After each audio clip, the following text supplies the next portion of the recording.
মেলা দিন হইল আমরা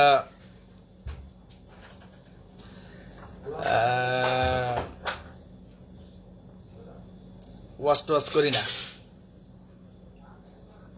তো আজকে একটু ওয়াশ করুন। চলেন তো একটু তাফসির আজকে করি। শুরুতে একটু কি বলেন? আজকে শুরু করবো সূরা বনি ইসরাইলের 81 নম্বর আয়াত দিয়া। সূরা বনি ইসরাইলের 81 নম্বর আয়াত, এটা একটা পরিচিত আয়াত এবং একটা অনেকেই আমরা জানি। আয়াতটা হলো ওয়াকুল জা আল হাক্কু ওয়া যাহাকাল বাতিল ইন্নাল বাতিলা কানা যাহুকা। মানে বলুন, সত্য এসেছে, মিথ্যা বিলুপ্ত হয়েছে এবং মিথ্যা বিলুপ্তই হওয়ার কথা। আয়াতটা মূলত এরকম। তো এই আয়াতে এটা শানে নুজুল হইল আপনার ওই যখন হিজরত হয় আর কি, রাসূল রে আল্লাহ যখন হিজরতের নির্দেশ দেন তখন এই আয়াতটা মূলত নাজিল হয় আর কি। তো এই কথাটা করার কারণ হইল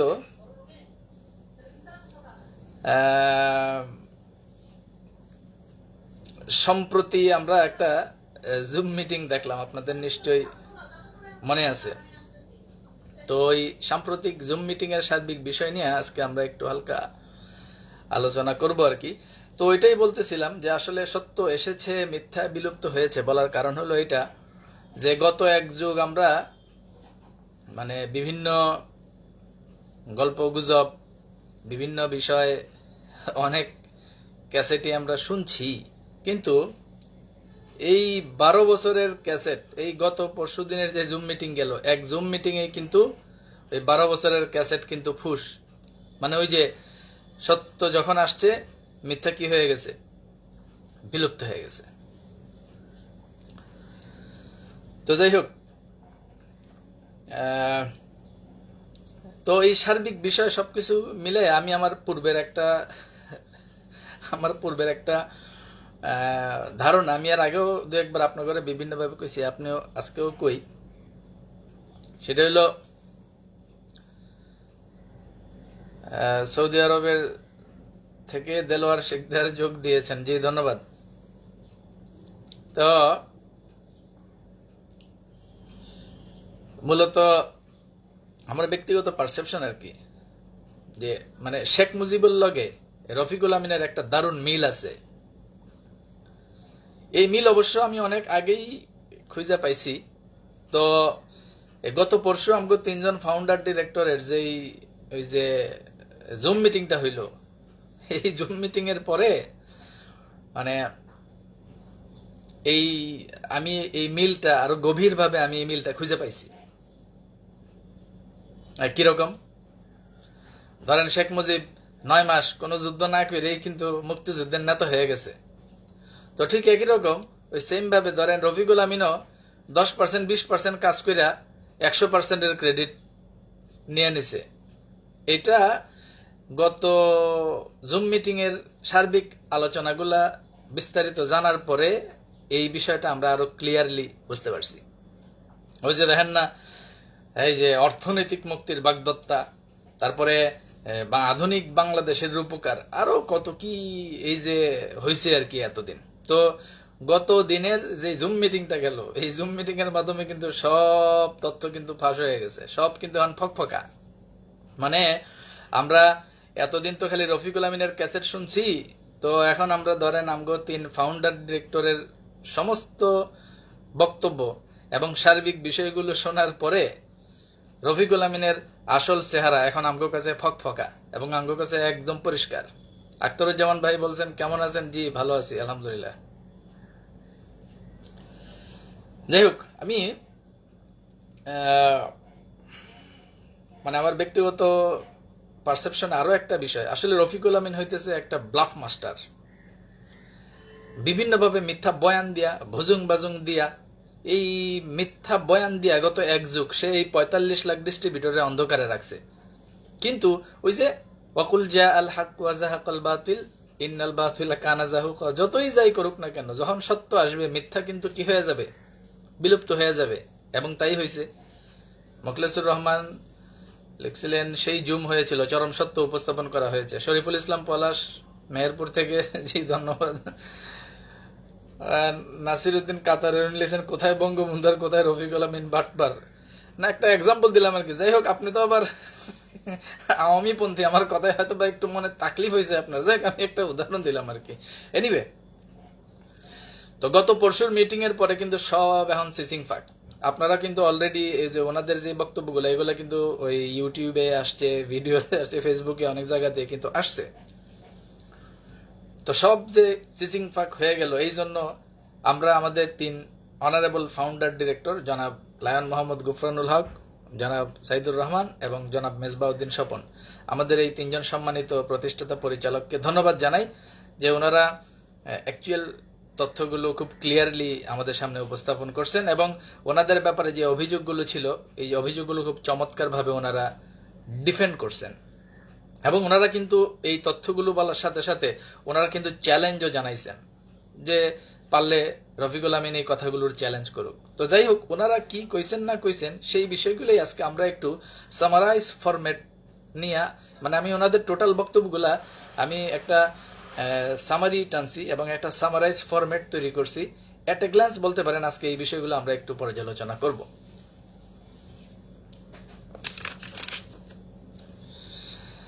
তো এক মিটিং এ এই অবস্থা, লুঙ্গি জেঙ্গা টেঙ্গা সব কিন্তু খুলে গেছে। আমাদের 3 ফাউন্ডার ডিরেক্টরের এক মিটিং এ কিন্তু দালাল গোষ্ঠীর অবস্থা ফকফকা। তো এইভাবে আরো কয়েকটা মিটিং হলে কি বুঝতে পারছেন? আসলে হয়েছে কি, আমাদের সাইফুল ভাই লিখছেন, বোরহান ভাই গুজব ওস্তাদের কথা যা শুনলাম তাতে মনে হইল ইবলিশ শয়তান কোনো কাজে লাগে না, ইবলিশের আব্বা মুরব্বী, আল্লাহ তারা হেদায়েত দান করুক। আর কোয়েন না, ওই যে আমাদের একজন বিনিয়োগকারী আছেন মিরপুরের, উনি খুব চমৎকার ভাবে বলেন আর কি, যে ইবলিশের ধন গুরু রে দিয়া ইবলিশ গেছে গায়ে বইয়া। যাই হোক, তো আসলে হয়েছে কি, এই যে জেলখানা থেকে মানে বাইর হইয়া এই যে রফিকুল আমিন এই যে এত কঠিন চ্যালেঞ্জের মুখোমুখি হইব, এটা হ্যাঁ জিন্দিগিতেও ভাবে নাই। হ্যাঁ ভাবছিল এটা 2012 সাল আর কি, যা কেব তাই, কিন্তু ওই দিন তো আর নাই, এটা হ্যাঁ বুঝতে পারে নাই, বুঝতে একটু পরে আর কি। আচ্ছা, তো আমরা তাইলে ওনাদের টোটাল বক্তব্য যেটা ওনাদের রংপুরের জিয়া ভাই লিখছেন, পিএইচডি জিয়ারুল হক, আমরা সব সদস্য হইলাম কুলুর বলদ, সমস্যা নাই। ওই যে এটারে কি কয়, ওই চোরের 10 দিন আর গৃহস্থের একদিন একটা কথা আছে না, টেনশনের কিছু নাই। তো যাক, আমরা ওনাদের টোটাল বক্তব্যটা আমরা একটু তাহলে পর্যালোচনা করি। পর্যালোচনা বলতে কি, মানে ওনারা কি কি বলছেন এটা আমরা আজকে সংক্ষেপে একটু এট এ গ্ল্যান্স আমরা আলোচনা করি, আমাদের একটু রিপিট হবে ওনারা কি বলছেন, এগুলো আসলে আমরা একটু দেখি। শুরু করব আমাদের ফাউন্ডার ডিরেক্টর জনাব গুফরানুল হক ওনার বক্তব্য দিয়ে। দেখেন, উনি কিন্তু প্রথমে একটা জিনিস বলছেন যে আসলে অনেকেই যে ওনাদেরকে বলে মানে কি করছে, মানে ওনাদের ব্যাপারে বলা হয় যে ডেস্টিনির জন্য নাকি ওনারা কিছু করে নাই। তো ওনারা কিন্তু ওনাদের বক্তব্যগুলো ডিফেন্ড করছে, কি কি ওনারা করছে আসেন আমরা একটু দেখি।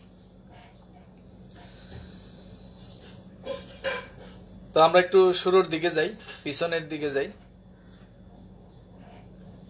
2000 সালে যখন ডেস্টিনি শুরু হয়, 12 জন ডিরেক্টর প্রত্যেকে 1 লাখ টাকা করে দিব, দিয়া 12 লাখ টাকা দিয়া তারা কোম্পানি শুরু করবে, এরকম আলোচনার বা প্রাথমিক কার্যক্রম শুরু হয় আর কি।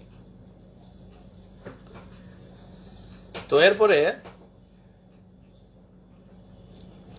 ওই সময় 12 জনের 12 লাখ কিন্তু ওনারা দিতে পারে নাই, মোট টাকা উঠছিল 7.5 লাখ। তো আমগো রফিকুল আমিন সাহেব কত দিছিল ওনাদের এই টোটাল 7.5 লাখের মধ্যে জানেন? রফিকুল আমিন সাহেব দিছিল 15,000। এগুলো তো সব জনাব গুফরানুল হকের বক্তব্য, এটাকে তো হালকা ভাবে নেওয়ার তো কোনো সুযোগ নাই, কারণ ওনারা কিন্তু প্রতিষ্ঠাতা পরিচালক। আই মিন ওনাদের বক্তব্য এগুলো কিন্তু হর্সেস মাউথ, এটাকে ফালাই দেওয়ার কোনো সুযোগ নাই। রফিকুল আমিন পারলে এগুলো ডিফেন্ড করুক। তো যাই হোক, তার মানে ডেস্টিনি যখন শুরু হয়, 12 জনে 12 লাখের ভিতরে উঠছিল 7.5 লাখ। এর ভিতরে সর্বপ্রথম 1 লাখ টাকা যিনি ফিল আপ করছিলেন উনি ডিরেক্টর জনাব সাইদুর রহমান। আর আমগো রফিকুল আমিন সাহেব কত দিছিল? 15,000 দিছিল। তারপরেও আরো পরে নাকি আবার টাকা উঠাই নিছে না কি জানি কি। যাই হোক, শুরুর যা টাকা টুকা কালেকশন দিয়া ডেস্টিনি শুরু হয়েছিল, এর ভিতরে রফিকুল আমিন দিছিল কত? 15,000, 7.5 লাখ টাকা যেটা উঠছিল তার মধ্যে। আচ্ছা, তো এরপরে কি হইল? এরপরে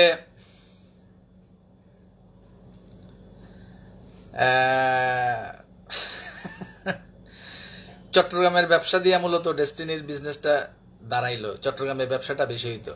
তো জনাব গফরানুল হক এই চট্টগ্রামের এই কার্যক্রমটার জন্য অফিসটা নিলেন, মানে অফিসিয়াল কার্যক্রমটা আরো গতিশীল করার জন্য তো অফিস দরকার। তো তখন আর্থিক সংকট, জনাব গফরানুল হক তখন ওনার বোনের 14,000 ইউরো ওনার কাছে ছিল, সেইটারে ভাঙাইয়া ওই টাকা দিয়া চট্টগ্রামে অফিস নিলেন। মানে তারা যে কয় যে সব করছে রফিকুল আমিন, সব উল্টায় ফেলাইছে, এই পরিচালকরা কিছু করে নাই, তো এগুলো চলেন আমরা একটু তাইলে ওনাদের বক্তব্যটাই আমরা একটু কন্টিনিউ করি আর কি। তাহলে চট্টগ্রামের যে অফিসটা নেওয়া হইল কোম্পানির শুরুর দিকে, তাহলে ওই অফিসটা নেওয়ার ক্ষেত্রে তখন তো কারো কাছে টাকা টোকা ছিল না, তাহলে টাকা দিয়ে সহযোগিতা কে করছিলেন? গফরানুল হক। আচ্ছা, এরপরে কি হইল? ওই যে প্রথম যে এমডি কে ছিল জানেন তো, ওই যে সৈয়দ নজরুল ইসলাম, হোসনেরা ইসলাম। তো সৈয়দ নজরুল ইসলাম তো একজন সরকারি চাকরিজীবী, উনি তো আর সরাসরি আসতে পারেন না বোর্ডে, কারণ ওনার ওয়াইফ ছিল, সব কাজ উনিই করতো আর কি। তো এক সময় কিছুদিন কাজ করার পর উনি সব দায়িত্ব জনাব গফরানুল হক ওনার কাছে বুঝাই দিলেন, এবং জনাব গফরানুল হক তখন হইলেন ভারপ্রাপ্ত এমডি। এসব কিছু আমরা জানতাম না, কিন্তু আমরা ওই দিনের বক্তব্য থেকে জানছি। তো উনি যখন ভারপ্রাপ্ত এমডি হইলেন, ভারপ্রাপ্ত এমডি হওয়ার পরে চট্টগ্রামের অফিস এবং সার্বিক বিষয়গুলো কোম্পানির শুরুর দিকের প্রায় 1.5 বছরের মতো এই সমস্ত কিছু সিংহভাগ দায়িত্ব উনি পালন করছেন। কে পালন করছে? জনাব গফরানুল হক। যেমন প্রায় 2000 থেকে 2001-2 এর শুরুর দিকের প্রায় 14 থেকে 15 মাস পর্যন্ত এই কোম্পানির অফিসিয়াল খরচ টরচ থেকে শুরু করে অন্য যা যা আছে বিভিন্নভাবে লোন টোন করে এদিক সেদিক করে জনাব গফরানুল হক এটাকে টাইনা নিয়ে আসছেন প্রায় বছর দুয়েকের মতো, এবং চট্টগ্রামের অফিসের পুরো বিষয়গুলো তদারকি এবং এই অফিস নেওয়া থেকে শুরু করে সব টাকা পয়সা লোন টোন দিয়ে তখন উনিও সহযোগিতা করছেন। আচ্ছা, এরপরে ওনার ব্যাপারে আরো একটা অভিযোগ আছে। কি বলে? যে ওনারা কি করছে বলে না,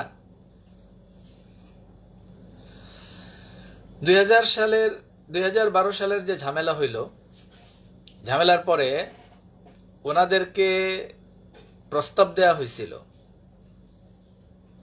রাত সাক্ষী হওয়ার জন্য। যারা ভেতরে আছে, জেলে আছে, তাদের বিরুদ্ধে রাত সাক্ষী দিলে তাদেরকে ছেড়ে দেওয়া হবে, এই ধরনের প্রস্তাব ওনাদেরকে দেয়া হয়েছিল। তো ওনারা তো চাইলে রাত সাক্ষী হয়ে নিজে সেভ হয়ে যেতে পারতো, যারা ভিতরে আছে এদেরকে ফাঁসাই দিতে পারতো, কিন্তু ওনাদের মানসিক প্রস্তুতি এরকম ছিল যে প্রয়োজনে আমরা এখান থেকে কুইট করে চলে যাব, তারপরেও এই ভেতরে যারা আছেন তাদের ব্যাপারে রাত সাক্ষী দিয়া তাদেরকে আমরা বিপদে ফেলবো না। এই কারণে দীর্ঘ একটা সময় পর্যন্ত বিভিন্ন প্রস্তুতি থাকা সত্ত্বেও একটা সময় ওনারা কিন্তু দেশ ছাড়লেন। জনাব গফরানুল হকের বক্তব্য আপনাদের সাথে শেয়ার করতেছি। আচ্ছা, এরপরে কি হইল? বিদেশে থাকা অবস্থায় বিদেশ থেকেও ব্যবসা পরিচালনার জন্য ওনারা কি কি চেষ্টা করলেন?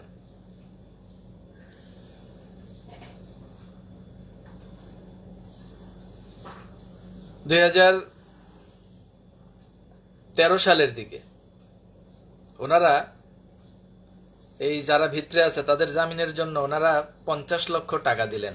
এই তিনজন মিলে, গফরানুল হক, সাইদুর রহমান, মেজবাউদ্দিন স্বপন, ওনারা মিলে 2013 সালে টাকা দিলেন। তো মজার ব্যাপার হলো 2013 সালের এই টাকাটা ওনারা যখন দেন তার আরো মাস দুয়েক আগেই 2012 সালের ডিসেম্বরে অলরেডি জামিনের ব্যাপারটা নিয়ে একটা চূড়ান্ত পর্যায়ে আসার পরেও এই জামিনের আবেদনটাই করা হয় নাই, এবং সবগুলো বিষয় এখন পানির মতো পরিষ্কার।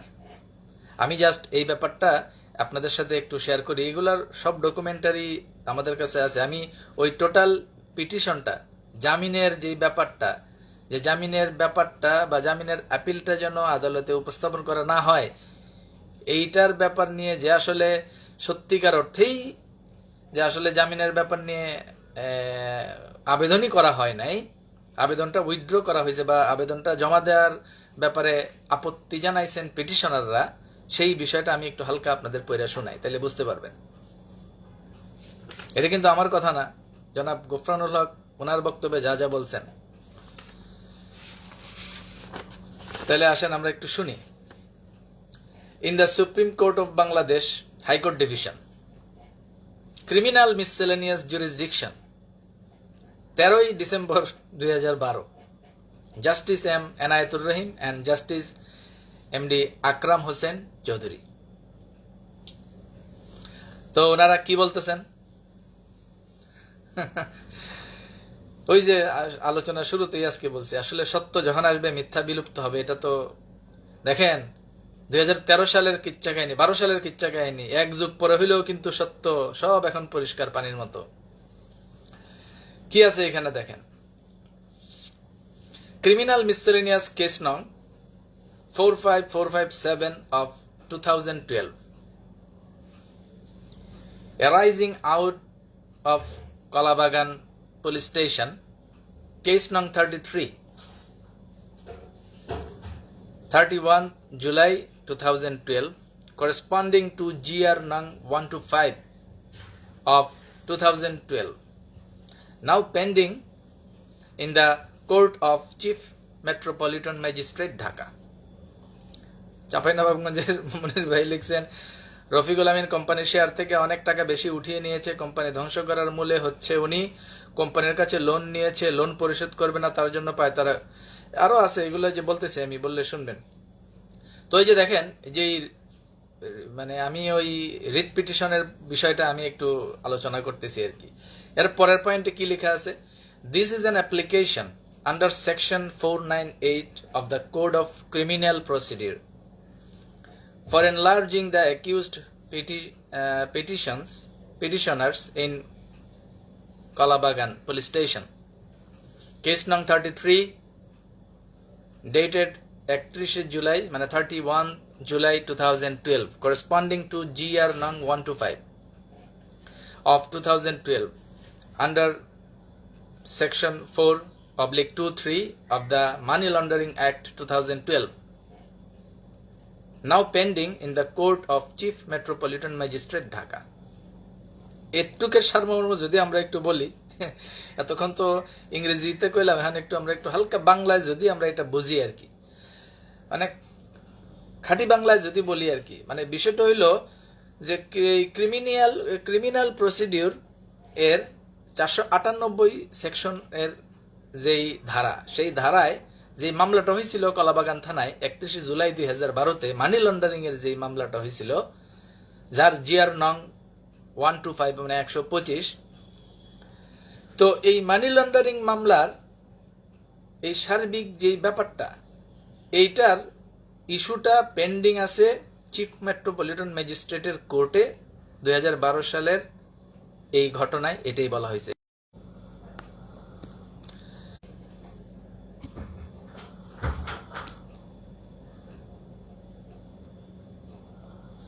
নেটওয়ার্কে একটু তামসা করতেছে আর কি, জায়গাটার একটু সাইজ দিলাম নেটওয়ার্কে, আশা করি আর সমস্যা হইব না। যাই যেটা কইতেছিলাম, এর পরের পয়েন্টটা দেখেন ওই পিটিশনের।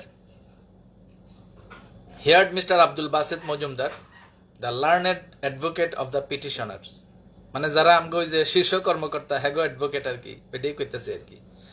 Mister Mahbubey Alam, the learned attorney general on behalf of the state, মানে রাষ্ট্রের পক্ষে অ্যাডভোকেটকে Mahbubey Alam, attorney general. Mister Khurshid Alam Khan and Nahid Mahtab, the learned advocate of on behalf of ACC, মানে অ্যান্টি কারাপশন কমিশন, দুদকের পক্ষে উকিল। এই গেল তিন পক্ষের উকিল। এটা এই যে তিনটা পয়েন্ট, এই তিনটা পয়েন্টের ভিতরে আপনি একটা জিনিস দেখেন, একটা পক্ষ হইল কে পিটিশনার, মানে আমগো শীর্ষ কর্মকর্তা যারা ভিতরে আছে, এগো উকিলকে আব্দুল বাসেত মজুমদার। আরেকটা পক্ষ হইল রাষ্ট্র, রাষ্ট্রের পক্ষে উকিলকে অ্যাটর্নি জেনারেল মাহবুবে আলম। আর দুর্নীতি দমন কমিশন, এই দুর্নীতি দমন কমিশনের পক্ষে উকিলকে খুরশেদ আলম এবং নাহিদ মাহতাব। এটাই তো বলা হয়েছে নাকি? আচ্ছা, গেল এটা। তো এবার আসেন এর পরের পয়েন্টে যাই। ওই পিটিশনের পরের পয়েন্টের ভিতরে বলা আছে, we have also pursued the relevant papers annexed with the application and supplementary affidavit filed by the petitioner. When the matter was taken up for order, খুবই মজা, এই কাগজটা অলরেডি সোশ্যাল মিডিয়াতে ঘুরতেছে, আপনারা একটু খুঁজলে আপনারাও পাইবেন, এটা বুঝবেন আর কি। তো when the matter was taken up for the order, mister Abdul Baset Majumdar, মানে আমগো শীর্ষ কর্মকর্তা গো আইনজীবী আর কি, the learned advocate of the petitioners frankly submits that his client instructed him not to press this application at this stage. কিসের application? জামিনের আবেদন। জি, আমি আবার কই, শুনেন বিষয়টা। When the matter was taken up for the order, MD Abdul Basit Mojumdar, the learned advocate of the petitioners, frankly submits that his client instructed him not to press this application at this stage. মানে আমগো যারা শীর্ষ কর্মকর্তা আর কি, হেরাই তো petitioner, তো হেরা কইছে তাগো এই উকিল রে, লার্নেড অ্যাডভোকেট রে আর কি, যে এটা এই মুহূর্তে সাবমিট করার দরকার নাই, মানে জামিনের ব্যাপারটা এই মুহূর্তে সাবমিট করার দরকার নাই। তো দেখেন 12 সালে কইতেছে জামিনের ব্যাপারে সাবমিট করার দরকার নাই, আবার 13 সালে জনাব গোফরানুল হক, সাইদুর রহমান এবং মেজবাউদ্দিন স্বপন এগো কাছ থেকে জামিনের লেগে আবার 50 লাখ টাকা নিছে। বাহ, কি চমৎকার। যাই হোক, এই রিট পিটিশনের আরো কিছু কথা আছে, এটা কইয়ালি। In view of the above submission of the learned advocate of the petitioner, the application is rejected at being not pressed. Communicate this order to the court concerned at once. এই হইল writ পিটিশনের সার্বিক বিষয়ের উল্লেখযোগ্য অংশ। এখন তাহলে দেখেন, এই যে এখানে তো ক্রিমিনাল মিসসেলেনিয়াস কেস নাম্বারও আছে, জিআর নাম্বার আছে, সবকিছুই তো আছে। আদালতে তো কোনো নথি বাদ থাকে না, সব নথি তো আদালতে ফকফকা। আপনারা আদালতে খোঁজ করলে সব কিছুর সত্যতা পাইবেন। তাহলে এখন প্রশ্ন হইল, 12 সালে এই যে পিটিশন কইরা, একটু সমস্যা করতেছে নেটে আর কি। তাহলে এখন দেখেন, ওনার বক্তব্যের ভিতরে এই বিষয়গুলো তো উনি নিয়ে আসছে, তো এগুলা মানে ওনাদের মুখ থেকে যেগুলো আসছে এগুলো হালকাভাবে নেওয়ার কোনো সুযোগ নাই। আচ্ছা, গেল এটা। তাহলে দেখেন, 12 সালে ডিসেম্বরের দিকে জামিনের ব্যাপার নিয়ে কাজ না কইরা, এটা সাবমিট না কইরা হেরা বয়ে রইল। আর অন্যদিকে 13 সালে কি করা হইল? উল্টা জামিন বাবদ এদের কাছ থেকে 50 লক্ষ টাকা নেওয়া হইল। তাইলে জনাব গফরানুল হক, জনাব সাইদুর রহমান এবং জনাব মেজবাউদ্দিন স্বপন, ওনারা কোম্পানির জন্য কিছু করে নাই, এই কথা বলার কি কোনো সুযোগ আছে? আরো আছে, দাঁড়ান, আরো আছে। এরপরে যখন ডিএমসিএসএল এর পরবর্তী একটা কমিটি করা হলো, যেটাতে ওই যে জনাব আশরাফুল আমিন ওনাকে সভাপতি করে একটা কমিটি করে এইটাকে কার্যক্রমটাকে আগায় নিয়ে যাওয়ার জন্য যখন একটা বিষয় সিদ্ধান্ত আসলো, তখন ওনারা এই যে যারা ফাউন্ডিং ডিরেক্টর যারা ওই দিন জুম মিটিংয়ে ছিলেন, ওনারা এই ডিএমসিএসএল এর কার্যক্রমকে গোছায় নিয়ে আসার জন্য ওই সময় 20 লাখ টাকা দিয়েছেন। এরপরে 2018-তে যখন এজিএম অনুষ্ঠানের জন্য সিদ্ধান্ত হয়, সেইখানেও বেশ কিছু টাকা এই ফাউন্ডার ডিরেক্টর যারা আছেন তারা দিছেন। এবং শুধু তাই না, 2018 সালের দিকে এই যে যখন জুম মিটিং, যখন এই যে এজিএম হওয়ার একটা প্রক্রিয়া চলছিল, সেই সময়টায় জনাব লেফটেন্যান্ট জেনারেল এম হারুনুর রশিদকে মালয়েশিয়াতে নিয়ে যে তাদের খরচে ওনাকে মালয়েশিয়াতে নিয়ে থাকা খাওয়ার ব্যবস্থা করে ওনার সাথে আলাপ আলোচনা করে কিভাবে কোম্পানির কার্যক্রমটা শুরু করা যায়, কিভাবে ব্যবসায়িক কার্যক্রমটা শুরু করা যায়, কিভাবে এজিএমটা করা যায়, এই ব্যাপারগুলো নিয়ে আর্থিকভাবে এবং সমস্ত খরচ কিন্তু এই তিনজন দিয়েছেন। আরো আছে 2020 সালের যে তলবি সভা, এই তলবি সভা বাস্তবায়নের ক্ষেত্রে এবং তলবি সভা পরবর্তী সময়ে এই বোর্ড এবং এই সার্বিক কার্যক্রমকে আগায় নেওয়ার জন্য ওনারা কিন্তু 27 লাখ টাকা আরো দিচ্ছেন।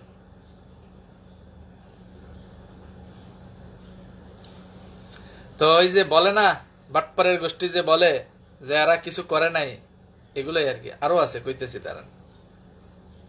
তো তলবি সভার পরে একটা বোর্ড গঠন কইরা ওনারা যারা মামলায় আছেন, মানে ফাউন্ডার ডিরেক্টর, ওনারা সবাই উপদেষ্টা হইয়া, এবং সেই জায়গায় কিন্তু ওই যে রফিকুল আমিনরাও কিন্তু উপদেষ্টা হিসেবে রাখা হয়েছে, জনাব আলহাজ মোহাম্মদ হোসেন ওনাকে উপদেষ্টা হিসেবে রাখা হয়েছে, এবং ফাউন্ডার যে বাকি তিনজন আছেন ওনারাও উপদেষ্টা সহ, ওনারা উপদেষ্টা আর বাকিদেরকে বোর্ড গঠন কইরা পরিচালক বানায়া কোম্পানির কার্যক্রমকে আগায় নিয়ে যাওয়ার জন্য তলবি সভার মাধ্যমে বোর্ড গঠন হয়েছে।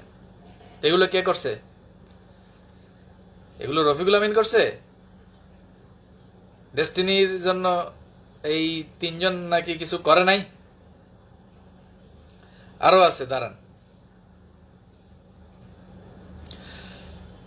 2021-22 সালের ঘটনা, জনাব শামসুল হক ভুইয়া ওনার সাথে জনাব গফরানুল হকের যখন কথা হয়েছে, তখন শামসুল হক ভুইয়া ওনাকে বলছিল যে যখন ডিটুকে অ্যাসোসিয়েটস গঠন করা হয়, এই রফিকুল আমিন তখন শামসুল হক ভুইয়া ওনাকে বলছে যে সমস্যা নাই, ধীরে ধীরে ডেস্টিনির 45 লাখ লোকে সবাই ডিটুকে অ্যাসোসিয়েটসে এসে পড়বে। বুঝতেছেন কিছু? আচ্ছা, আরো আছে। 2018 সালের পরে যখন ডিটুকে অ্যাসোসিয়েটস এর ওয়েবসাইট চালু হইল, তখন ডেস্টিনির ওয়েবসাইট ডাউন হয়ে গেল। তো $120 লাগে প্রতি বছর রিনিউ করতে। এত এত টাকা কোশেয়ার বাবদ উঠলো, এত এত টাকা ডেস্টিনি পারপাসে উঠলো, এই $120 দিয়া ওই ওয়েবসাইটটা রিনিউ করে এটা চালু রাখা হইল না কেন? কারণ ওইটা চালু রাখা হইলে একই সাথে ডেস্টিনি ওয়েবসাইট চালু রাখলে আবার ডিটুকে অ্যাসোসিয়েশনের ওয়েবসাইট চালু রাখবো কেমনে? এটা প্রবলেম না? এইটাও কিন্তু আমাদেরকে এখন ভাবতে হবে। কথাগুলো কিন্তু আমাদের একজন প্রতিষ্ঠাতা পরিচালকের, অতএব এই কথাগুলোকে হালকাভাবে নেওয়ার কোনো সুযোগ কিন্তু কি নাই। এই হলো সার্বিকভাবে জনাব গফরানুল হকের বক্তব্য। ওই গত পরশুর মিটিং, প্রায় 6 ঘন্টার মিটিং, দীর্ঘ মিটিং হয়েছে। তো ওনার টোটাল 1.5 ঘন্টার বক্তব্যের একটা সংক্ষিপ্ত সামারি আপনাদের সাথে শেয়ার করলাম। এবার আপনারা পুরো বিষয়গুলো এবার ঘাটেন। আর এই 12 বছরে ডেস্টিনি 2000 লিমিটেডের একটা ট্রেড লাইসেন্স করার খরচটা পর্যন্ত রফিকুল আমিনের কাছ থেকে আইলো না। কারণটা কি? সর্বশেষ ট্রেড লাইসেন্স নবায়নের কত সালে নবায়ন করা হয়েছে এটা তো আপনারা জানেন। ওই যে 20 সালে তলবি সভার পরে এটা নবায়ন হলো। তাও আবার এই ট্রেড লাইসেন্সটা তারা বাতিল করাইছিল ষড়যন্ত্র করে, যদিও এখন হয়ে গেছে আবার। তো এবার তো আমাদের জনাব গোফরানুল হকের বক্তব্য গেল, এবার আসেন আমরা আমাদের আরো একজন ফাউন্ডার জনাব মেজবাউদ্দিনের বক্তব্যটা আবার আমরা একটু সংক্ষেপে আলোচনা করি। ওই যে ইয়া হয়েছিল না, ডেস্টিনির অজানা কাহিনী, যে পর্ব 1, পর্ব 2, পর্ব 3 আমরা দেখছিলাম না, 20টা পর্ব করে এরা বলে সব ক্লিয়ার করবো মানুষের কাছে, তো 3 পর্ব করে ফুকুত। তো ওই যে ওই সময় যা যা কইছিল এগুলার রিপ্লাই ওই গত জুম মিটিং এ আমাদের প্রতিষ্ঠাতা পরিচালকরা দিয়েছেন আর কি। তো মেজবাউদ্দিন স্বপন আমাদের অনারেবল ফাউন্ডার ডিরেক্টর যিনি, উনি ওনার বক্তব্যের শুরুতেই যেটা বলছেন যে রফিকুল আমিনের একটা বক্তব্য ছিল, অনেক পরিশ্রম করছে সে কোম্পানির জন্য, একদম শুরুর দিকে 26,000 ফর্ম নাকি রফিকুল আমিন এন্ট্রি দিছে। তো জনাব মেজবাউদ্দিন স্বপনের বক্তব্য হলো এই তথ্যটা ভুল, বড় জোর 2-3 হাজারের মতো হয়তো বা উনি এন্ট্রি দিছে, এত হবে না 25-26,000 ফর্ম, তারপরে আস্তে আস্তে এগুলো সবাই মিল করেই করছে। এটা হলো মেজবাউদ্দিন স্বপন ওনার প্রথম বক্তব্য। তারপর জনাব মেজবাউদ্দিন স্বপন আরো একটা কথা বলছেন যে আমাদের অনেকেরই বিজনেস সেন্টার থেকে আয় হইতো, কিন্তু রফিকুল আমিনের বিজনেস সেন্টার থেকে কোনো আয় হইতো না। তো যেহেতু সবাই পরিশ্রম করতেছে, একজনের আয় হয় আর একজনের আয় হয় না, যার কারণে সবাই মিলে সিদ্ধান্ত নিলেন যে আমরা আমাদের সেন্টারগুলোকে একত্রিত করে আমরা একটা এন্টারপ্রাইজ করে ফেলি, তাইলে আমাদের এই সেন্টারের ইনকামটা আমরা সবাই মিলে ভাগ করে নিব। এবং তখনই হলো ইউনাইটেড স্টার অ্যাসোসিয়েটস যেটা সেন্টার। এইটা হলো জনাব মেজবাউদ্দিন স্বপন ওনার বক্তব্যের আরো একটি দিক। এবং উনি আরো একটা কথা বলছেন, এটা জনাব সাইদুর রহমানও একই কথাই বলছেন। একটা কথা প্রচলিত আছে বাজারে যে যখন 2003-4 সালের দিকে যখন মানে কোম্পানির খুব অবস্থা খারাপ, 3-4-5 এই সময়কালের কথা হবে আর কি, তো তখন নাকি রফিকুল আমিন ওনার বাড়ি বন্ধক দিয়া নাকি ডেস্টিনির টাকা দিয়া ডেস্টিনির হেল্প করছে, এরকম একটা কথা বাজারে প্রচলিত আছে না, আছে। কিন্তু মূল ঘটনা কি? মূল ঘটনা হলো আপনার জনাব সাইদুর রহমানও একই কথাই বলছেন।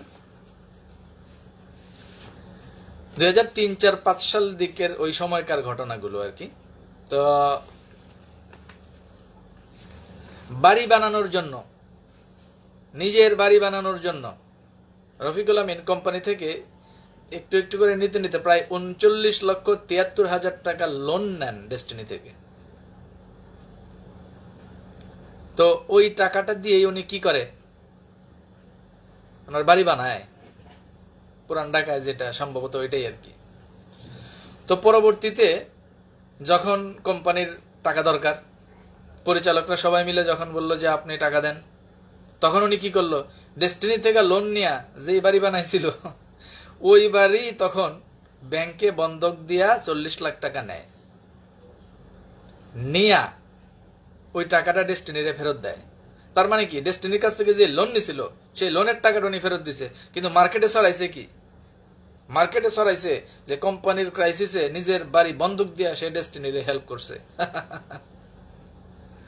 এবং আরো মজার ব্যাপার, ওনারা যেটা কইলেন, ওই যে ওই বাড়ি বন্ধক দিয়া 40 লাখ টাকা লোন নিতে ব্যাংকে যে কিছু স্পিড মানি দেওয়া লাগছে 2 লাখ টাকা, এটাও নাকি ডেস্টিনি থেকে দেওয়া হয়েছে। জনাব মেজবাউদ্দিন স্বপনের বক্তব্য, জনাব সাইদুর রহমানও সেম কথাটাই কিন্তু বলছেন। আচ্ছা, যাই হোক, আর কি বলছেন আমাদের জনাব মেজবাউদ্দিন স্বপন, আর কি বলছেন? আসলে এই যে দেখেন, এত তামসা বা ফাইজলামি না করলে আজকে এইসব কথা কিন্তু পাবলিকলি আসতো না। এইসব কথা পাবলিকলি কখনোই আসতো না যদি ডেস্টিনি চালু কইরা সবকিছু ঠিকঠাক কইরা একটা ফরম্যাটে এসে পড়তো। এই ধরনের তামসা না করলে এগুলো আসতো না। তো সে যেহেতু তামসা করতেছে, তাহলে এই তথ্যগুলো পাবলিকলি আসতে থাকুক। আরো আছে, এই যে বাড়ি বিক্রি, মানে এই যে এই বাড়ি বন্ধক রেখা টাকা ডেস্টিনির লোনের টাকা উনি ফেরত দিছে, এই সকল কারণে পরবর্তীতে ওই পরিচালকরা সবার সাথে সমন্বয় করার মাধ্যমে ওনার ওয়াইফ, রফিকুল আমিনের ওয়াইফ ফারাহ দিবা, ওনার নামে ওই যে 1 লক্ষ শেয়ার দেয়া হয়েছে, এটা অ্যাডজাস্ট হয়েছে। মানে ডেস্টিনির একটা শেয়ারের দাম তো 100 টাকা, তো এরকম করে আর কি 1 লক্ষ শেয়ার তখন রফিকুল আমিনের ওয়াইফের নামেও দেয়া হয়েছে। মানে তাহলে এটা কিন্তু ফাও অ্যাডজাস্ট হইল, বুঝেন। এবং এরপর এই যে এই এত এত কাজ করতেছে এই সেই, মানে ওই পরিচালকদের বক্তব্যই আর কি, যে উনি যেহেতু বেশি পরিশ্রম করতেছে, পরবর্তীতে যে কোনো একটা বোর্ড মিটিংয়ে বা পরবর্তী একটা পর্যায়ে আইসা রফিকুল আমিনের যে শেয়ার ছিল এই শেয়ারটা ডাবল করে দেওয়া হয়। মানে ওই যে উনি পরিশ্রম করতেছে, বেশি কাজ করতেছে, এসে আচ্ছা ঠিক আছে তার শেয়ারটা ডাবল করে দেয়। তাহলে দেখেন, এটা সাইদুর রহমান ওনার বক্তব্যটা শুনলে আপনারা বুঝতে পারবেন, খুবই ইন্টারেস্টিং ভাবে উনি এটা ব্যাখ্যা করছে যে আমাদের সবার শেয়ার হলো ধরেন 1 লাখ করে শেয়ার, আর ওনার 1 লাখ শেয়ার ছিল, পরবর্তীতে ওনার শেয়ার আমরা ডাবল করে দিলাম, 2 লাখ শেয়ার হইলো, আবার ওনার ওয়াইফের নামে আবার 1 লাখ শেয়ার দিলাম, তার মানে 3 গুণ উনি ইনকাম পাইছে। আমরা যদি পাইছি 1 টাকা, উনি পাইছে 3 টাকা। এই যে এই বিষয়গুলা কিন্তু ওনারা বক্তব্যে তুলে আনছে। আচ্ছা, জনাব মেজবাউদ্দিন স্বপন ওনার বক্তব্যে আরো একটা কথা বলছেন, এটা কিন্তু খুবই গুরুত্বপূর্ণ। কোন প্রোডাক্ট কেনার সময় জনাব মেজবাউদ্দিন স্বপনকে কখনোই রফিকুল আমিন সাথে নেয় নাই, অথচ জনাব মেজবাউদ্দিন স্বপন কিন্তু কি উনি ডিরেক্টর পারচেজ ছিলেন না? তাইলে ডিরেক্টর পারচেজের সাথে সমন্বয় না করে কোনো প্রোডাক্ট কেনা তো সঠিক না। তাইলে ডিরেক্টর পারচেজের সাথে কোনো পরামর্শ নাই, কোনো সমন্বয় নাই, রফিকুল আমিন এককভাবে এই সব প্রোডাক্ট পারচেজ এবং প্রোডাক্ট সোর্সিং এর কাজটা উনি করছে। এটা কিন্তু জনাব সাইদুর রহমানের বক্তব্যেও কিন্তু উঠে আসছে। মাই কোয়েশ্চেন ইজ দ্যাট, এখানে কিন্তু তাহলে আপনারা যারা এই বিষয়ে দক্ষ তারা কিন্তু বুঝবেন, এই প্রোডাক্ট পারচেজ এই সার্বিক বিষয়ে কিন্তু ওই যে ওভার ইনভয়েস, আন্ডার ইনভয়েস, এক ধরনের ঘুটু করার কিন্তু সিস্টেম আছে, এখানে কিছু কিন্তু ধান্দাবাতির ব্যাপার স্যাপার কিন্তু আছে। কেন মেজবাউদ্দিন স্বপন ওনার সাথে সমন্বয় করে এগুলো? জনাব গোফরানুল হকের বক্তব্য কিন্তু এটা উঠে আসছে যে অনেকবার ওনারা বলছেন, অনেকবার বোর্ডেও বিভিন্নভাবে আলোচনা ওনারা বলছেন যে আমাদের কাউকে আপনি প্রোডাক্ট সোর্সিং এর সময় বা প্রোডাক্ট পারচেজের ব্যাপারে আমাদেরকে সাথে রাখবেন, কিন্তু যতবারই সে বিদেশ গেছে প্রোডাক্ট পারচেজ বা সার্বিক বিষয়গুলোর ক্ষেত্রে কখনোই কাউকে সাথে নেয় নাই বা কারো সহযোগিতা নেয় নাই। এটা কিন্তু প্রত্যেকের বক্তব্যে উঠে আসছে, প্রত্যেক ডিরেক্টর পারচেজ সহ শুরু করে সবার আগে এগুলো উঠে আসছে সবার বক্তব্যে। আজাদ ভাই লিখছেন পরিচালকদের আরো আগেই মুখ খোলা দরকার ছিল। আমি আপনার সাথে ভাই পুরো একমত। এই মানে মানুষে কি কইব এই কথা চিন্তা করে কেউই আর মুখ খুলে নাই। আর ওই মানে নিজেদের মধ্যে এইসব কথা কইলে আবার মানুষে সমালোচনা নেই করে এই ভয়ে বা এই কারণে কেউ আর মুখ খুলে নাই, মানুষে কি কইব এই চিন্তা কইরা। আর এই কারণে এই যে আজকে এই এত কিছু হয়েছে। আরো আগেই যদি তারা মুখ খুলতো তাহলে আরো আগেই অনেক কিছুই কিন্তু পরিষ্কার হয়ে যেত। যাই হোক, তারপরেও দেরিতে হইলেও ওনারা মুখ খুলছেন, এই জন্য ওনাদের ধন্যবাদ। এনিওয়ে, তারপরে জনাব মেজবাউদ্দিন স্বপনের আরো একটা কথা, আমি এটার সাথে পুরোপুরি একমত। উনি বলছেন যে ডিএমসিএসএল এর লভ্যাংশ যেটা, এগুলো অ্যাকচুয়ালি বায়বীয় প্রফিট দেওয়া হয়েছে। এক্স্যাক্টলি তাই, রিয়েলি। মানে ওই যে কিভাবে যে এই যে আমরা একটা জায়গা কিনছি, এটা এত টাকা দিয়ে কিনছি, তাহলে 2 বছরে এটার দাম এত বাড়ছে, আচ্ছা ঠিক আছে, এই পার্সেস অ্যাকচুয়ালি ব্যবসা করে বা কোনো অ্যাকচুয়াল কাজ করে কোনো লভ্যাংশ দেওয়া হয় নাই। ওই যে একবার আমাদের প্রফিট দেওয়া হলো 12%, আরেকবার দেওয়া হলো 15%, এগুলা কিন্তু এই জাস্ট একটা ওই হিসাব আন্তাজি করে দিয়ে দেওয়া হয়েছে, কোনো ব্যবসা করে কিন্তু কোনো প্রফিট দেওয়া হয় নাই। ওনার এই বক্তব্যটার সাথে আমি একমত।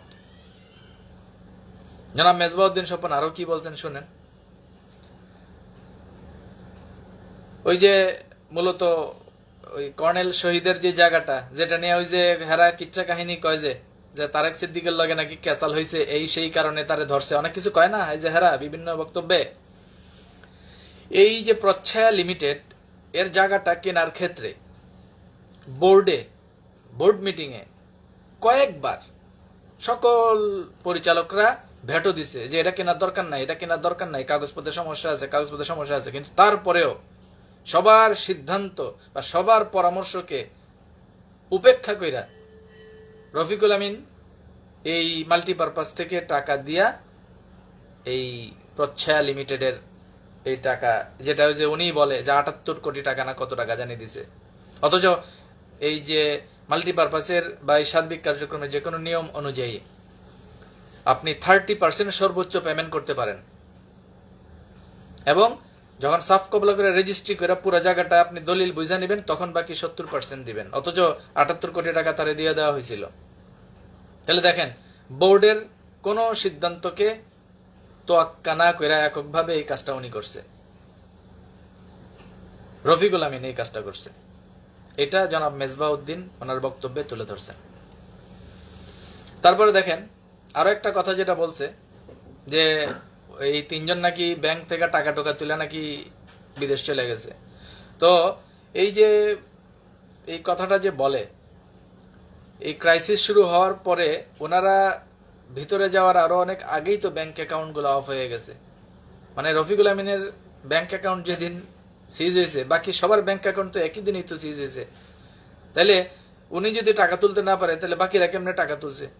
যে কথা যে ওই যে ডেস্টিনির অজানা কাহিনীতে উল্টাপাল্টা অনেক কিছু যে কইছে, এই তিনজন পরিচালকের ব্যাপারে উল্টাপাল্টা কথা যে রফিকুল আমিন কইছে, টাকা ওনারা কেমনে তুলব?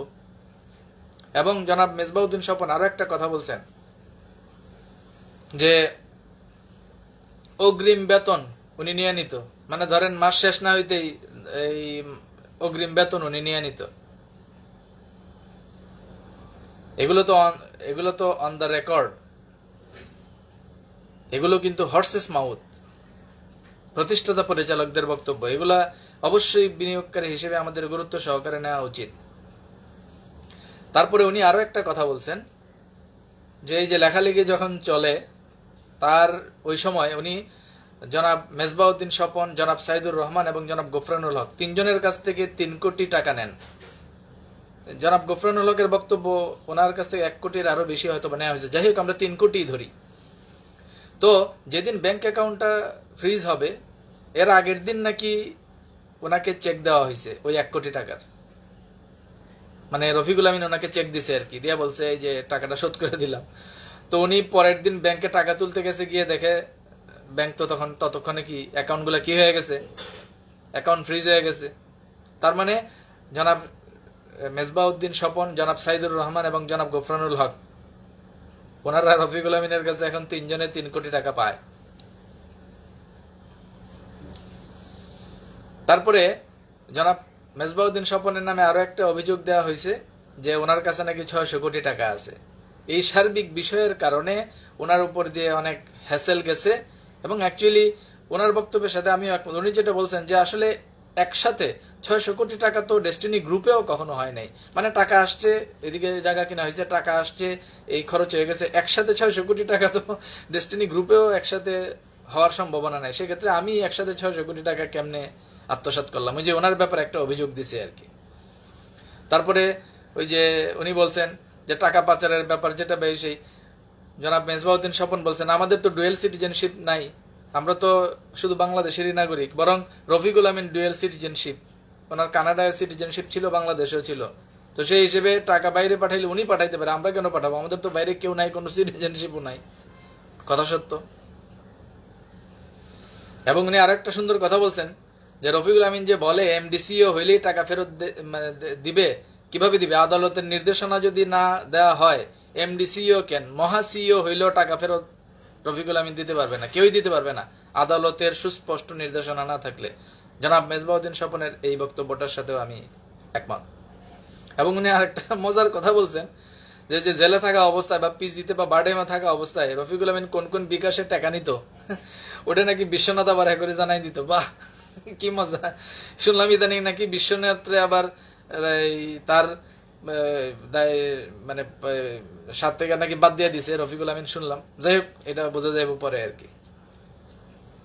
গেল জনাব মেজবাউদ্দিন স্বপনের বক্তব্যের সামারি। এবার আমরা আসি আমাদের জনাব সাইদুর রহমানের বক্তব্যের সামারিতে। সাইদুর রহমান ফিনান্স ডিরেক্টর হিসেবে উনি যে দায়িত্ব পালন করেছিলেন, সেই প্রতিষ্ঠাতা পরিচালক, ওনার বক্তব্য। উনি প্রথমেই বলছেন যে দেখেন 2012 থেকে 2025 এই সময়ে কোনো বোর্ড রেজুলেশন করে কোশেয়ারের টাকা তোলার কার্যক্রম হয় নাই। মূলত যে কোনো যৌথ মূলধনী ফার্মের কোনো শেয়ার তুলতে, শেয়ার মূলধন এটা কালেকশন করতে গেলে আগে বোর্ড রেজুলেশন করতে হয়, বোর্ডে এটা পাস হইতে হয়। তারপরে বোর্ডের লোকজনের কাছে প্রস্তাব করতে হয় যে এই শেয়ার, সমপরিমাণ শেয়ার আপনারা কে কে কিনতে রাজি আছেন। বোর্ডের যদি অপারগতা প্রকাশ করে, দেন পাবলিকলি শেয়ার ছাড়া হয়, তাও আবার কি এর আগে পত্রিকায় একটা বিজ্ঞাপন দিতে হয়। তো এর কোনো কিছুই সার্বিকভাবে মেনটেন না করেই এই কোশেয়ারের টাকা বা বিভিন্ন বিষয় তোলা হয়েছে। এই কারণে এই বোর্ড রেজুলেশন এগুলো ছাড়া এই কোশেয়ারের ব্যাপার তোলা হয়েছে বিধায় এইগুলোর ব্যাপারে ওনাদের কোনো কনসার্ন ওনারা নিতে রাজি না। এবং প্রতিষ্ঠাতা পরিচালকদের বক্তব্য, ওনাদের কথায় যুক্তি আছে। ওনাদের সাথে বা শেয়ার হোল্ডারদের সাথে বা বোর্ড রেজুলেশন ছাড়া এগুলোর দায় ওনারা কেনই বা নিবেন। এবং উনি বলছেন যে আপনি আগে ক্লিয়ার হয়ে আসেন, কোশেয়ার সহ অন্যান্য যা টাকা টুকা আছে এগুলো ক্লিয়ার হয়ে আসেন, তারপরে ডেস্টিনির এমডি সিইও না কি হবেন ওই দায়িত্বর কথা বললেন। জনাব সাইদুর রহমানের বক্তব্য এটা। উনি আরো বলছেন, ওনার বক্তব্যের আরো কিছু বিষয় আপনাদের সাথে শেয়ার করি। ওনার নামে আরেকটা অভিযোগ দিছিল, ওই যে ডেস্টিনির অজানা কাহিনী না কি কি জানো, ওই ওনার নামে আরেকটা অভিযোগ দিছে যে রাউতির 12 কোটি টাকার ট্যাক্স নাকি ডেস্টিনি থেকে দেওয়া হয়েছে। দেখেন এটার ব্যাখ্যাটা উনি কিন্তু খুব সুন্দরভাবে দিছে। সেলস কে করছে? রাউতি তো হলো পণ্যটা উৎপাদন করছে, উৎপাদন করার পরে রাউতি হলো ভেন্ডর, আর ডেস্টিনি হলো সেলস এন্ড মার্কেটিং কোম্পানি। তো যে সেল করবে ভ্যাট তো সে দিবে। তো রাউতির কাছ থেকে আপনি প্রোডাক্ট নিছেন, নেওয়ার পরে আপনি এটা যখন বিক্রি করছেন, তো এই প্রোডাক্টের ট্যাক্স তো আপনিই দিবেন, খুবই স্বাভাবিক। কিন্তু সুন্দর মতো সাইদুর রহমানের নামে উনি অভিযোগ দিল কি, যে রাউতি হার্বালের ট্যাক্স নাকি ডেস্টিনির অ্যাকাউন্ট থেকে দেওয়া হয়েছে। এটা রাউতি হার্বালের ট্যাক্স না, তো এটা তো ডেস্টিনি সেলস করছে, এটা ডেস্টিনির ট্যাক্স। এবং জনাব সাইদুর রহমান আরো একটা কথা বললেন যে হার্বাল প্রোডাক্টে অ্যাকচুয়ালি কোনো ট্যাক্স নাই, কিন্তু তারপরে যেহেতু তখন লেখালেখি হয়েছে বা একটা ঝামেলা হয়েছে, এই জন্য রাউতি হার্বালের নামেও একটা ট্যাক্স ধরা হয়েছিল, যেটা উনি রাউতি হার্বালের অ্যাকাউন্ট থেকে উনি পে করছে। এটা জনাব সাইদুর রহমানের বক্তব্য।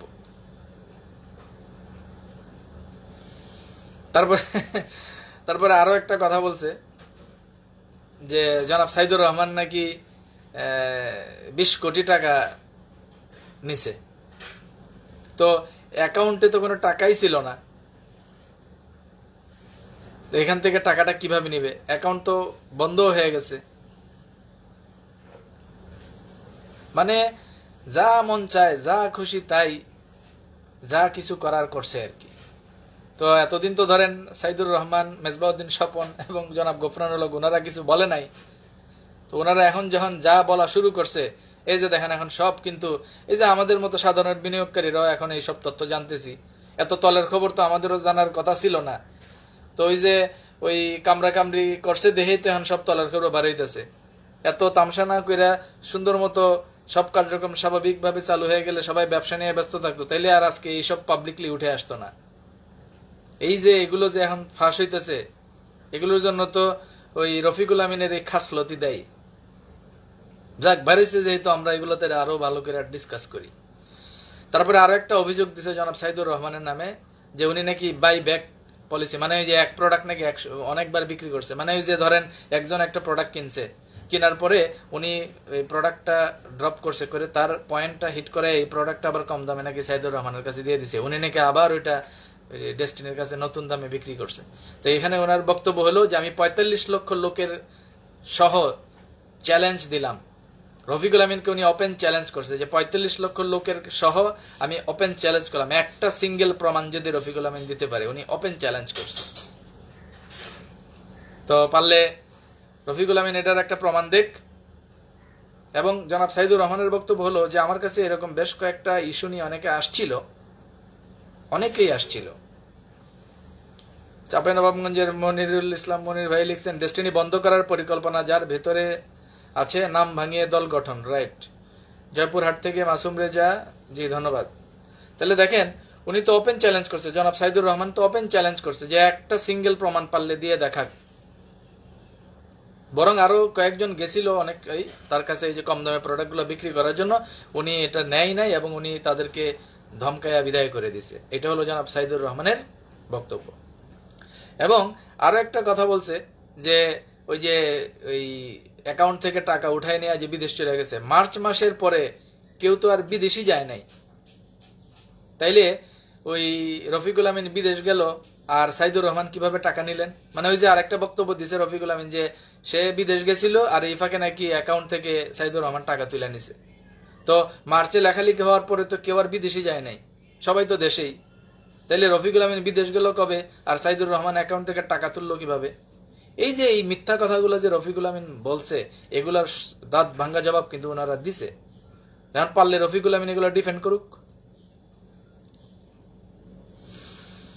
তারপরে আরেকটা কথা বলছে যে রাউতির পার্টনার নাকি ওনার সাথে গোপনে জনাব গফরানুল হক নাকি রাউতির পার্টনার, এই অভিযোগ করছে রফিকুল আমিন। তো এটার ক্ষেত্রে জনাব সাইদুর রহমানের বক্তব্য হলো যে রাউতির পার্টনার উনি, ওনার ওয়াইফ এবং ওনার মা, এবং এখানে আর অনেকেই পার্টনার হতে চাইছিল, এবং রফিকুল আমিন নিজে এই রাউতি হার্বাল কিনে নেওয়ার জন্য অনেকবার তাকে প্রস্তাব দিছিল। তো জনাব সাইদুর রহমান বলছেন যে না, এটা আমার ব্যক্তিগত প্রতিষ্ঠান, এটাকে আমি ডেস্টিনির সাথে রিলেট করতে চাই না। তাহলে সেই উনি জনাব গফরানুল হককে কিভাবে হিডেন পার্টনার বলে বানাইছে? এই যে কি আজগুবি কথাবার্তা। ওই যে ডেস্টিনির অজানা কাহিনী 3টা করছিল, যে এগুলো শুনলে আপনারা বুঝবেন আর কি, ওইগুলোর জবাবই আর কি জুম মিটিং এ আমাদের প্রতিষ্ঠাতা পরিচালকরা দিচ্ছেন আর কি। তারপরে ওই যে উনি ওই সেম কথাটা জনাব গফরানুল হকের মতো করে উনি একই কথাই বলছিলেন যে ওনার কাছেও রাত সাক্ষী হওয়ার অফার আসছিল, যে আপনারা যারা ভিতরে আছে তাদেরকে দোষী সাব্যস্ত করে রাত সাক্ষী দেন, আপনারা বেঁচে যাবেন। তো ওনারা রাত সাক্ষী হন নাই, আর চিন্তা করলেন যে যদি গ্রেপ্তার ওনারা হন বা দেশে থাকেন বা রিমান্ডে যান বা মাইটের যদি দেয়, তাহলে জোর করে তাদের কাছ থেকে রাত সাক্ষী নিয়ে নিলে ভিতরে যারা আছে তারা ফেসে যাবে। এই সকল কারণে এক পর্যায়ে তারা বাধ্য হয়ে দেশ ছাড়তে বাধ্য হন। এই হলো তাদের বক্তব্য। আর ওই যে 2012 ডিসেম্বরে জামিন নেয় নাই, 2013-তে আমরা 50 লাখ টাকা দিছি জামিনের জন্য ইন্ডিয়াতে। ওই যে জনাব গফরানুল হক যা বলছেন, জনাব সাইদুর রহমান যা বলছেন, এই জনাব মেজবাউদ্দিন স্বপনও যা বলছেন, এই সেম কথা জনাব সাইদুর রহমানও বলছেন। যেহেতু এই যে 2012 সালে যে ওই যে মানে এই বেল যেটা জামিনের যে আবেদনটাই আসলে সাবমিট করার ক্ষেত্রে মানে নট ইন্টারেস্টেড, ওই যে ওনার যে অ্যাডভোকেট বাসেত মজুমদারকে বলা হয়েছে ইনস্ট্রাকশন দেওয়া হয়েছে যে এটা আপাতত এখন এই স্টেজে এটাকে সাবমিট করার দরকার নাই 12 সালের ডিসেম্বরে, আর অথচ 13 সালে আবার এদের কাছ থেকে জামিন বাবদ 50 লাখ টাকা নেওয়া হয়েছে। এই কথাই কিন্তু জনাব সাইদুর রহমান ওনার বক্তব্যে বলছেন। তারপরে ওই যে ওই সেম কথা উনিও বলছেন যে কোম্পানি যখন শুরু হয় 12 জনে 12 লাখ টাকা দেওয়ার কথা, উঠছে 7.5 লাখ টাকা, সবাই 1 লাখ করে দিতে পারে নাই, রফিকুল আমিন দিছে মাত্র 15,000। এই কথা কিন্তু সাইদুর রহমানও বলছেন। আর উনি মানে ওনারে বলছে যে রফিকুল আমিনে নাকি আগরে ডেকা নিয়ে নাকি কোম্পানিতে আনছে। তো জনাব সাইদুর রহমানের বক্তব্য হলো যে আসলে যখন জিজিএনএ আমরা প্রোডাক্ট পাচ্ছিলাম না, কমিশন পাচ্ছিলাম না, আমার টিম থেকে আমি চাপে আসছিলাম, আমার ইমেজ নষ্ট হচ্ছিল। জয়পুরহাটের মাসুম রেজা ভাই বলছেন আমি 9টা 30 থেকে ভোর 5টা পর্যন্ত মিটিং এ ছিলাম। ধন্যবাদ, আমিও ছিলাম, ধন্যবাদ আপনারা। তো ওনার বক্তব্য হলো আমি যখন জিজিএন থেকে প্রোডাক্ট পাইতেছিলাম না, কমিশন পাইতেছিলাম না, তখন আমি যে একদিন বনানীতে রফিকুল আমিনের লগে দেখা, ওখানে জনাব সাইদুর রহমানের একটা ফাস্টফুডের নাকি দোকান ছিল, তখন উনি বললেন যে আমিন ভাই চলেন আমরা একটা নতুন করে কোম্পানি করি। তো তখন উনি বললেন যে আমিও তো এইভাবেই ভাবতেছি, চলেন আমরা শুরু করি। তো এটা হলো ওনার বক্তব্য। আর ওই যে বাড়ি বানানোর কথা তো বলছি, এটা জনাব সাইদুর রহমানও বলছেন যে বাড়ি বানানোর জন্য 39,73,000 টাকা বিভিন্নভাবে লোন নিতে 39,73,000 টাকা লোন নিছে ডেস্টিনি থেকে রফিকুল আমিন। পরে ওই বাড়ি যখন এই টাকার ফেরতের কথা বলা হয়েছে যে আপনি তো লোন নিছিলেন কোম্পানি থেকে, এবার লোন ফেরত দেন, তখন এই বাড়ি বন্ধক দিয়া 40 লাখ টাকা ডেস্টিনিরে ফেরত দিছে। আর মার্কেটে কি কথা প্রচলিত আছে যে ডেস্টিনির লেগা রফিকুল আমিন তার বাড়ি বন্ধক রেখা নাকি ডেস্টিনি বাঁচাইছে। মার্কেটে এই কথা প্রচলিত আছে। এই কথাটাও কিন্তু জনাব সাইদুর রহমান বলছেন, এবং ওই সেম কথাটা মেজবাউদ্দিন স্বপনের কথাটা কিন্তু জনাব সাইদুর রহমানও বলছেন যে ওনার বউয়ের শেয়ার ওই সময় 1 লাখ শেয়ার ফ্রি দিয়ে দেওয়া হয়েছে, ওই যখন ওই যে বাড়ি বন্ধক রেখে টাকাটা যখন দেওয়া হয়েছে কোম্পানিতে। বুঝতে পারছেন? তারপরে ওই যে ওই জনাব মেজবাউদ্দিন স্বপন যে কথাটা বলছেন, ওই সেম কথাটা কিন্তু জনাব সাইদুর রহমানের বক্তব্যে উঠে আসছে যে প্রোডাক্ট সব পারচেজ একাই রফিকুল আমিন করত। গোফরানুল হক, সাইদুর রহমান, মেজবাউদ্দিন স্বপন কারোর সাথে কোনো ধরনের সমন্বয় করা দরকার থাকলেও উনি করে নাই, এককভাবে সব প্রোডাক্ট পারচেজ করতো এবং সব এই সেম কথা কিন্তু জনাব সাইদুর রহমানের বক্তব্যে উঠে আসছে। এবং ওই যে শেয়ার ডাবল, একটা পর্যায়ে ওনার শেয়ার ডাবল করে দেওয়া হয়েছে, এই কথাটাও কিন্তু উনি বলছেন, একদম ফ্রি, মানে যা শেয়ার ছিল আরো 1 লাখ শেয়ার তারা দেওয়া হয়েছে। জনাব আলমাসউদ্দিন লিখছেন, বাটপারের মুখোশ উন্মোচিত হয়েছে, গুরু ভক্তদের অন্ধত্ব কবে কাটবে? না, এরা তো আসলে অন্ধভক্ত না, এদের তো টাকা দিয়ে আটকায়। আমি কইছি তো আপনারে আলমাস ভাই, বুঝেন নাই? আমি তো অনেক আগেই কইছি অনেকবার যে এগো তো টাকা টুকা দিয়ে এগো বিসি আটকাই গেছে, এখন তো লড়তে পারতেছে না। আসলে এরা অন্ধভক্ত না। ওই যে একটা ওয়াজ আমরা বিভিন্ন ট্রেনিং এ শুনতাম না, যে সবাই গেছে গা কিন্তু একজনে ওয়াজ শুনতেছে, পরে হুজুর কয় আপনি অনেক ভালো, সবাই গেছে গা তারপরে আপনি আমার ওয়াজ শুনতেছেন। তো ওই লোক কয় আমি তো ওয়াজের লেখা বয়ে লই নাই, আমি বয়ে রয়েছি ওই যে আপনি বয়ে রয়েছেন যে খেতার উপরে, এই খেতাটা আমার, আমি এটার লেখা বয়ে রয়েছি। তো বিষয়টা হলো এরকম, এরা তো আসলে তার প্রতি অন্ধভক্ত না, বিষয়টা হলো টাকা দিয়ে আটকাই গেছে দেখে এখন হেল লগে আছে, উপায় নাই। তো বোঝেন নাই আলমাস ভাই? আচ্ছা, যাই হোক, তো এই যে সার্বিক বিষয়, ওনার আরো একটা গুরুত্বপূর্ণ অভিযোগ কিন্তু উনি করছেন, এটা সম্পর্কে আমারও বেশ কিছু ধারণা আছে। যে জনাব সাইদুর রহমান আরো একটা কথা বলছেন যে 2006 সালের দিকে, যখন 5-6 সালের দিকে যখন মাল্টিপারপাস গঠিত হয়, মাল্টিপারপাসের প্রথম ব্যবস্থাপনা কমিটির সভাপতি ছিল রফিকুল আমিন, আর সাধারণ সম্পাদক ছিলেন জনাব সাইদুর রহমান। তো 3 মাসের মাথাতে জনাব সাইদুর রহমান এই সাধারণ সম্পাদক পদ থেকে পদত্যাগ করেন। কেন? কারণ ওনার বক্তব্য হইল যে ডায়মন্ড বিল্ডার্সের কাছ থেকে একটা ভাউচার আসে, যে মাল্টিপারপাস থেকে ডায়মন্ড বিল্ডার্সকে একটা টাকা দিতে হবে। ওনার বক্তব্য অনুযায়ী সম্ভবত 25 কোটির কথা উনি বলছেন, মানে 25 কোটি টাকা মাল্টিপারপাস থেকে ডায়মন্ড বিল্ডার্সকে দিতে হবে। কেন? ওই যে ভবনের ওই ফ্লোর বা মানে যে ভবনের যে ফ্লোর ক্রয়ের বাবদ। তো জনাব সাইদুর রহমানের বক্তব্য হলো ডায়মন্ড বিল্ডার্সের জায়গা মাত্র বায়না হয়েছে, এখনো রেজিস্ট্রি হয় নাই, ভবন হবে তারপরে ফ্লোর বিক্রি হবে। তো ভবনও হয় নাই, ফ্লোরও নাই, আমি কি হাওয়ার ভিতরে টাকা দিব নাকি? আমি এই টাকা দিতে পারবো না। তো পরবর্তীতে রফিকুল আমিনের সাথে এই ব্যাপার নিয়ে ওনার কথাবার্তা হয়। এক পর্যায়ে উনি বলেন যে আমাকে এভাবে জোর জবরদস্তি করলে আমি কিন্তু এই সাধারণ সম্পাদক পদ থেকে আমি পদত্যাগ করব। তখন রফিকুল আমিন বললেন যে ঠিক আছে, আপনি পদত্যাগ করেন। তো উনি পদত্যাগ করার পরে তারপরে তো আমার কাছে যে তথ্য আছে, ডায়মন্ড বিল্ডার্সে মাল্টিপারপাস থেকে 82 কোটি টাকা দেওয়া হয়েছে। তো যদিও আমাদের অনারেবল ফাউন্ডার ডিরেক্টর জনাব সাইদুর রহমানের বক্তব্য 25 কোটি, তো আমার ধারণা উনি পদত্যাগ করার পরে আরেকজনের মনে হয় বসাইয়া ওইখান থেকে টাকাটা নেওয়া হয়েছে আর কি। যাই হোক, এখন আমাদের ফাউন্ডার ডিরেক্টরের বক্তব্যটাই আমরা ধরে নেই, আমরা 25 কোটি ধরে নেই। তো ডায়মন্ড বিল্ডার্সের সর্বশেষ ব্যাংক অ্যাকাউন্টের 2012 সালে যখন ব্যাংক অ্যাকাউন্ট সব ফ্রিজ হয়, সেই সময়কার স্থিতিটা জানলেই কিন্তু বোঝা যাবে ওই ব্যাংক হিসাবের স্থিতি কত, ওইটা জানলেই বোঝা যাবে আসলে কত টাকা ডায়মন্ড বিল্ডার্সে দেওয়া হয়েছিল। তাহলে দেখেন, যেখানে ভবনই হয় নাই, ফ্লোর তো দূরের কথা, সেখানে ফ্লোর ক্রয় বাবদ মাল্টিপারপাস থেকে উনি টাকা ডায়মন্ড বিল্ডার্সে নিতে চাইছে। এটা জনাব সাইদুর রহমানের বক্তব্য। এইভাবেই এইরকম আরো অনেক অনেক ঘটনা কিন্তু আছে।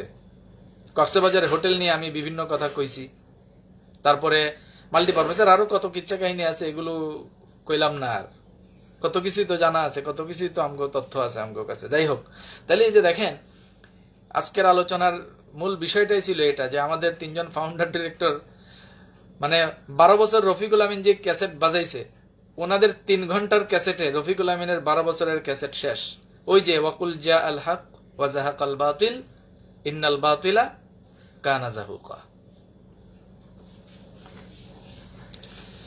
তো আমাদের 3 জন ফাউন্ডার ডিরেক্টর, আপনাদেরকে অশেষ অশেষ ধন্যবাদ যে আপনারা সমস্ত কিছু আমাদের কাছে ক্লিয়ার করেছেন। এগুলো আসলে ক্লিয়ার হওয়া দরকার ছিল, এবং আমাদের বিনিয়োগকারী হিসেবে আমাদের এগুলো জানার প্রয়োজন ছিল। আপনাদেরকে অশেষ ধন্যবাদ। ডেস্টিনি সেন্ট্রাল পিএইচডি ফোরামকেও ধন্যবাদ এরকম একটি চমৎকার জুম মিটিং আয়োজন করার জন্য। আমরা আশা করি এরকম জুম মিটিং আপনারা আরো অব্যাহত রাখবেন। এক মিটিংয়েই কিন্তু পকাত, এক মিটিংয়েই আমাদের এমদাদ ভাই লেখছেন, একটু ধৈর্য ধরুন, ডিটুকে অ্যাসোসিয়েটস এর সদস্যরা বুঝতে পারবে রফিকুল আমিন কি জিনিস। রাইট, কয়দিন পরে হারা বুঝবো। মানে ডিটুকে অ্যাসোসিয়েটস এর তো ক্যাশ ক্যাপিটাল টাকা টুকা কিছুই তো নাই, এরা পরে টের পাইবো আর কি। এমদাদ ভাইয়ের সাথে আমি একমত। তো এই যে এক মিটিং এ এই অবস্থা, আমি অনুরোধ করব সেন্ট্রাল পিএইচডি ফোরামের দায়িত্বশীল যারা আছেন, আপনাদের প্রতি বিশেষ অনুরোধ করব, আপনারা এরকম মিটিং চালাই যান। এরকম মিটিং, এরকম 8-10টা মিটিং হইলে ওই বাটপাড়ের গোষ্ঠীর অবস্থা কি হইব সেটা আসলে আর বলার অপেক্ষা রাখে না। আর এদিক থেকে ওই যে জামিন বাণিজ্যের 2 হোতারে দেখলাম ফেসবুকে মোটামুটি মানুষের ডলা দিতেছে, আমগো শৈশ সাহ, মনীষ সাহ, এগুলার নিয়ে আর একটা দিন একটা এপিসোড করবো। আজকে অনেক আলোচনা করে ফেলাইছি, আজকে আর ওইদিকে গেলাম না। তো ধন্যবাদ পর্ব দিয়ে প্রত্যেক এতেই শেষ করি, আজকেও ধন্যবাদ পর্ব দিয়ে শেষ করব। প্রথমেই ধন্যবাদ দিব আমাদের তলবি সভার মাধ্যমে আজকের এই পর্যায়ে নিয়ে আসার ক্ষেত্রে তলবি সভার 2 কারিগর, অনারেবল ফাউন্ডার চেয়ারম্যান জনাব আলহাজ মোহাম্মদ হোসেন, এবং আমাদের আরো একজন শীর্ষ কর্মকর্তা, আমাদের সর্বজন শ্রদ্ধেয় সাবেক সেনাপ্রধান lieutenant general M Harunur Rashid Bir Protik. এই 2 শ্রদ্ধাভাজন মুরব্বীর প্রতি অশেষ কৃতজ্ঞতা। আপনাদের সাহসী ভূমিকার কারণেই তলবি সভা গঠিত হয়ে আজকের এই destiny. So special thanks goes to this two guys. আমাদের হাইকোর্ট অ্যাপয়েন্টেড বোর্ডের সবার প্রতি ধন্যবাদ। আর হাইকোর্ট অ্যাপয়েন্টেড বোর্ডের চেয়ারম্যান, আপনারা এখন ধন্যবাদ দিব কিনা ভাবতেছি, কারণ আপনি তো দেখলাম চামেচিকনে আবার একদিনের লেগে নাকি দেশে আইবেন, আইয়া নাকি হোটেলে উঠাই সব শেয়ার হোল্ডারের ডাক্কা মেক্কা রফিকুল আমিন এমডি বানায় নাকি আবার ফুরুত করবেন। তো আপনি কবে আইবেন আমগো একটু জানাইয়েন, হ্যাঁ একটু জানাইয়েন আর কি। না মানে তেমন কিছু না, আপনি আমগো হাইকোর্ট অ্যাপয়েন্টেড বোর্ডের চেয়ারম্যান, আপনি আমগো দায়িত্বশীল, আমগো কর্মসংস্থান ফেরতের দায়িত্ব আপনার, আমগো বিনিয়োগ ফেরতের দায়িত্ব আপনার, হাইকোর্ট আপনার এই রায় মাধ্যমে দায়িত্ব দিছে। তো আপনি আবার বিদেশ যায় বয়ে রয়েছেন, তো একদিনে লেগে আইবেন, আপনার লোক আমরা একটু দেখা সাক্ষাৎ একটু ভাব বিনিময় করবো আর কি। কবে আইবেন আমাকে একটু জানাইয়েন, বড়ুয়া সাহেব আপনারও কইতেছি আর কি। এই 45 লাখ মানুষের কর্মসংস্থান ফেরত আর বিনিয়োগ ফেরতের এই যে ব্যাপার নিয়ে যে আপনি তামসা করতেছেন বড়ুয়া সাহেব, হাইকোর্ট অ্যাপয়েন্টেড বোর্ডের চেয়ারম্যান হইয়া হাইকোর্টের রুলস ভায়োলেট করতেছেন বিদেশে বইয়া, আওয়ামী লীগের লোক আপনি কিন্তু আবার। আর এই মুহূর্তে জানেন তো নানান মত নানান পথ, লিগ পিটাইতে ঐক্যমত, এই কথা কিন্তু আপনি জানেন। আর কিছু হোক, সবাই সবার লোকে ভেজাল থাকে, কিন্তু আওয়ামী লীগের বিরুদ্ধে কিন্তু সবাই এক। তো আপনারা আমরা এতদিন ডিফেন্ড করছি আওয়ামী লীগ হওয়া সত্ত্বেও, আর আপনি এখানে তামসা করেন।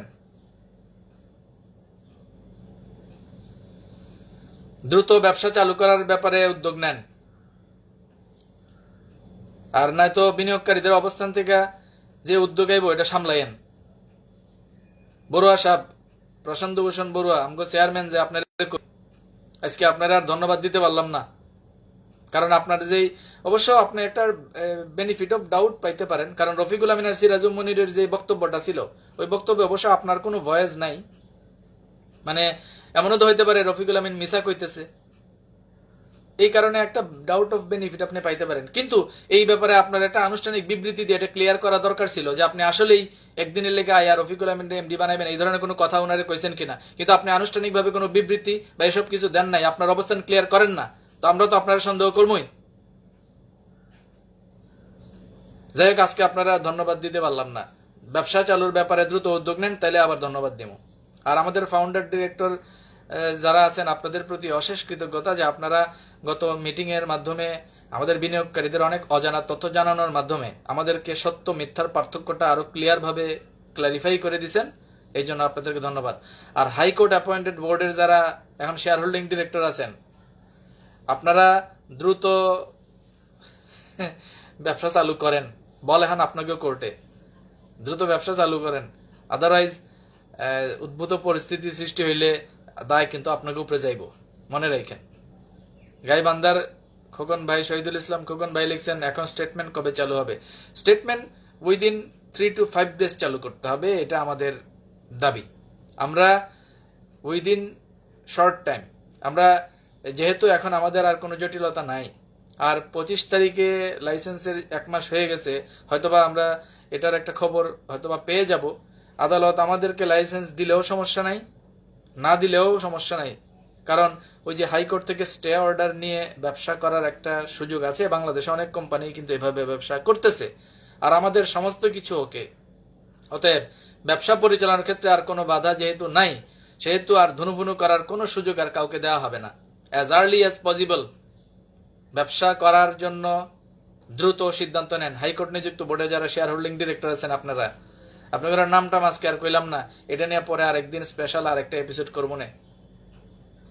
আর বিনিয়োগকারী যারা আছেন আপনি করে নতুন করে কওয়ার কিছু নাই, চোখ কান খোলা রাখেন। এই তথ্য প্রযুক্তির এই যুগে কাউরে ফাঁকিবাজি কইরা উঠা নিয়েও যাইব না, কাউরে ফাঁকিবাজি কইরা নামা নিয়েও যাইব না। লুকানির কিছু নাই। এই যে দেখেন না, 3টা এই ডেস্টিনির অজানা কাহিনীর মিটিং করলো রফিকুল আমিন, পরবর্তীতে একটা জুম মিটিং করলো 3 ফাউন্ডার ডিরেক্টর। দেখেন অবস্থা কিন্তু একদম পুরো আখাউড়া হয়ে গেছে। তো এইভাবে আরো অনেক তথ্য কিন্তু সামনে বের হবে। শরীফুল ইসলাম পলাশ লিখছেন, হটাও রফিকুল আমিন, বাঁচাও ডেস্টিনি। হটানোর কিছু নাই, হয়তো এমনিই নাই। হাইকোর্টের রায় অনুসারে তার যে অবস্থা, যাই হোক অধিকার গেলাম না।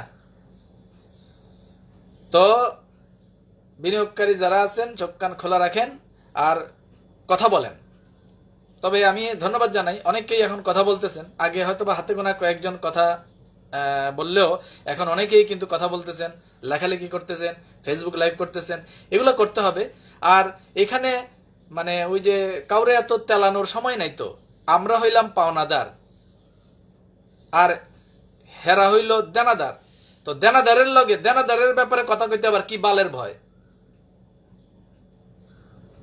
আমরা হইলাম পাওনাদার, আমরা টাকা পাই, টাকা দিব, ব্যাস ঝামেলা শেষ। কথা বলেন। অনেকেই বলতেছেন, লেখালেখি অনেকে করতেছেন, লাইভেও করতেছেন।